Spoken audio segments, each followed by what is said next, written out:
গান শিখি চ্যানেলের পক্ষ থেকে আপনাদের সকলকে জানাচ্ছি স্বাগতম।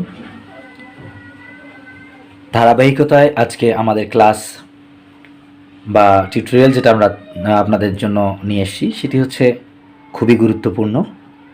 সঙ্গীতের জন্য যে আমরা রাগ ব্যবহার করি, ঠাট ব্যবহার করি, তো আসলে সমস্ত রাগই কোনো না কোনো ঠাটের উপর রচিত। তাই আমাদের আজকের বিষয় হচ্ছে ঠাট কাকে বলে, ঠাট কত প্রকার ও কী কী, এবং কোন কোন ঠাটে কোন কোন স্বর ব্যবহৃত হয়। আমরা জানি যে সা, রে, গা, মা, পা, ধা, নি এই 7টি স্বরকে আমরা সপ্তক বলি। এই সপ্তকের মধ্যে আমরা জেনেছি সা এবং পা এ দুটো হচ্ছে সবসময়ই অচল থাকে, অটল থাকে, এগুলো কখনই পরিবর্তন হয় না, কোমল বা কড়ি হয় না। বাকি যে রে, গা, মা, ধা, নি, বাকি যে 5টা আছে এগুলো কখনো কোমল হয়, কখনো কড়ি হয়। তো আসলে এগুলো নিয়েই এক একটা করে ঠাট রচিত হয়। সঙ্গীত শাস্ত্র মতে সপ্তকের সা, পা সহ বাকি রে, গা, মা, ধা, নি এই 5টি স্বরের শুদ্ধ ও বিকৃত ভেদে যদি কোনো সপ্তক রচিত হয় তখন তাকে ঠাট বলে। বলে রাখা ভালো যে কোনো ঠাটে একই স্বরের শুদ্ধ এবং বিকৃত রূপ একসাথে ব্যবহৃত হয় না। যেমন যদি বিলাবল ঠাটের একটা উদাহরণ দেখি, সবই শুদ্ধ, সা, রে, গা, মা, পা, ধা, নি, অর্থাৎ এখানে সবই শুদ্ধ, এখানে কোনো বিকৃত স্বর ব্যবহার হচ্ছে না। ঠিক এভাবে এই স্বরের ব্যবহারের ক্ষেত্রে এক একটা ঠাটকে আলাদা করে ফেলেছে অন্য ঠাট থেকে। ঠাট আসলে কতগুলো আছে আমাদের এই ভারতীয় উপমহাদেশে। উপমহাদেশীয় সঙ্গীতে হিন্দুস্তানি মতে 10টা ঠাটের প্রচলন আছে। 10টা ঠাটের নাম আমরা আগে জানি। 1 বিলাবল, বা কেউ কেউ বিলাবল বলে থাকে। তো বিলাবল ঠাটের মধ্যে সবই শুদ্ধ স্বর, এখানে কোনো কোমল কড়ি নেই। অর্থাৎ আমরা যারা সাধারণত প্রথমে বাজানো শিখি ধরে নিতে পারেন যে আপনারা বিলাবল দিয়েই শুরু করেন। অর্থাৎ সা, সা, রে, গা, মা, পা, ধা, নি, সা, এই স্বরগুলো হচ্ছে বিলাবল ঠাটের 7টি শুদ্ধ স্বর। তারপরে যদি আমরা আসি যে খামবাজ ঠাট হচ্ছে খামবাজ। এই খামবাজ ঠাটে নি কোমল, বাকি সব শুদ্ধ।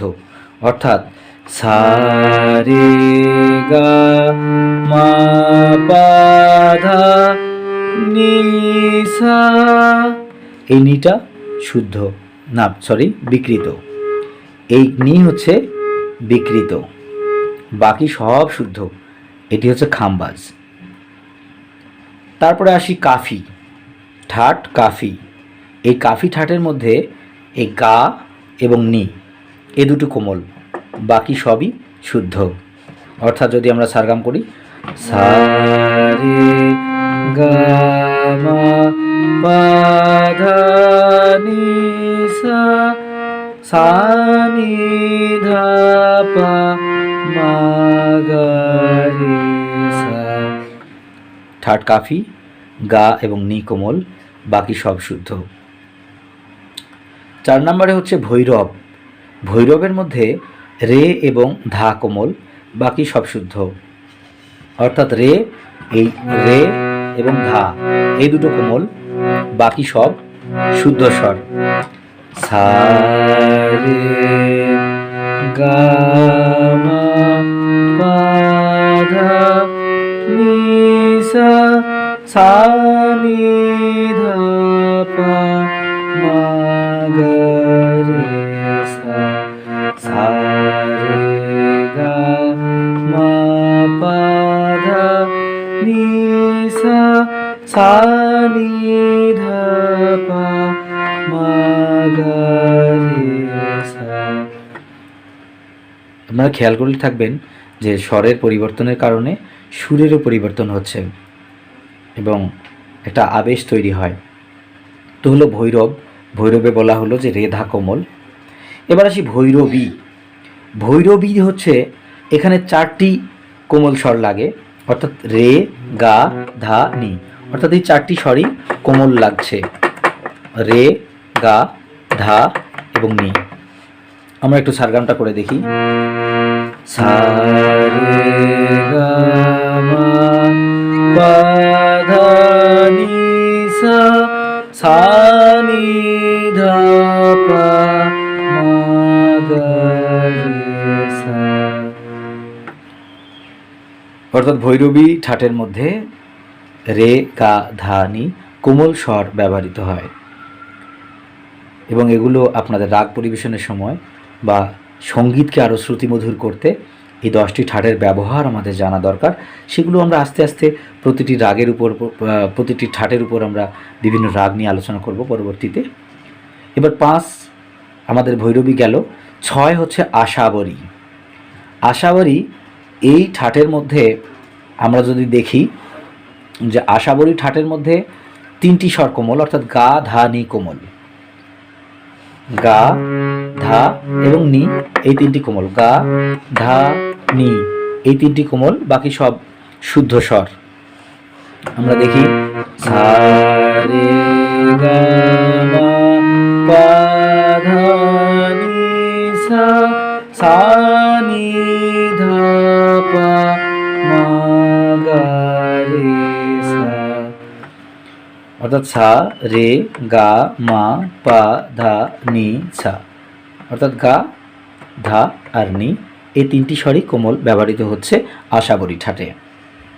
এবার আসি কল্যাণ ঠাট। এই কল্যাণ ঠাটের মধ্যে সব শুদ্ধ, শুধুমাত্র মা কড়ি, অর্থাৎ মা কড়ি হলেই সেটা কল্যাণ। সা রে গা মা পা ধা নি সা, সা নি ধা পা মা গা রে সা, কল্যাণ ঠাট মা করি, বাকি সব শুদ্ধ। 8 নম্বরে হচ্ছে মারবা। এই মারবা ঠাটের মধ্যে হচ্ছে রে কোমল এবং মা করি, বাকি সব শুদ্ধ। তাহলে ঠাট মারবা, ব্যবহৃত স্বর কোমল রে এবং কড়ি মা, বাকি সব শুদ্ধ। আমরা একটু সারগাম করে দেখি। সা রে গা মা পা ধা নি সা, সা নি ধা পা মা গা রে সা, অর্থাৎ রে এবং মা এই দুটো বিকৃত স্বর, অর্থাৎ রে কোমল, মা করি, বাকি সব শুদ্ধ। এবারে আসি পূরবী। পূরবী ঠাটের মধ্যে রে এবং ধা কোমল, রে এবং ধা কোমল, মা করি, এখানে 3টি বিকৃত স্বর রে, মা আর ধা, অর্থাৎ রে ধা কোমল, মা করি। আমরা একটু ব্যবহার করে দেখি। পূরবী ঠাট সা রে গা মা পা ধা নি সা, সা নি ধা পা মা গা রে সা। টড়ি ঠাট। তো ঠাট টড়ি, এই টড়ি ঠাটের ব্যবহৃত স্বর হচ্ছে রে, গা, ধা কোমল আর মা করি, বাকি সব শুদ্ধ। রে, গা, ধা কোমল, মা করি, বাকি সব শুদ্ধ। আমরা ব্যবহার করে দেখি একবার স্বরগুলো। সা রে গা মা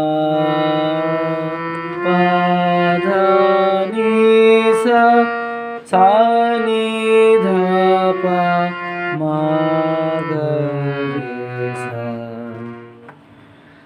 আসলে এই শুদ্ধ বিকৃত ভেদে স্বরগুলো কণ্ঠে বা গলায় ধারণ করাটা অনেক কঠিন, রেয়াজের ব্যাপার। তো আপনারা এভাবে যদি প্রতিটি ঠাট সম্পর্কে জেনে বুঝে ঠাটগুলো নিয়ে আপনারা সারগাম করতে পারেন, তো আশা করি বাংলা, ইংরেজি, হিন্দি, উর্দু যে কোনো গানই গান না কেন, গান অবশ্যই শ্রুতিমধুর হবে এবং আপনি যে কোনো জায়গায় নোট লাগাতে পারবেন, সঠিক ব্যবহার করতে পারবেন কণ্ঠের। আপনি কথা বললেও সে কথাগুলো হবে শ্রুতিমধুর। শিল্পী তো মার্জিত।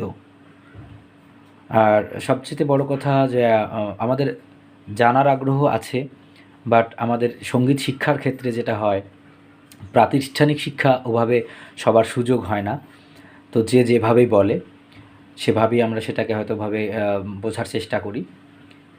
তো আমি সবসময় চেষ্টা করি যে একটা স্ট্যান্ডার্ড লেভেলের বা শুদ্ধ সঙ্গীত শেখার যে প্রয়াস সেটাকে ধরে রাখার, যে কোনো প্রকার বিভ্রান্ত না হয়ে নিজেই যেন জেনে বুঝে সঙ্গীতের দিকে অগ্রসর হতে পারেন, সেই দিকটিকে লক্ষ্য রেখেই আমার এই চ্যানেলটি করা। তো আশা করি সবার উপকারে আসবে এই ভিডিওগুলো এবং আপনাদের সঙ্গীত শিক্ষার পথকে আরও সুদূর প্রসারিত করবে, আপনারা উপকৃত হবেন সেই আশাবাদ ব্যক্ত রেখে আজকে এখানেই শেষ করছি।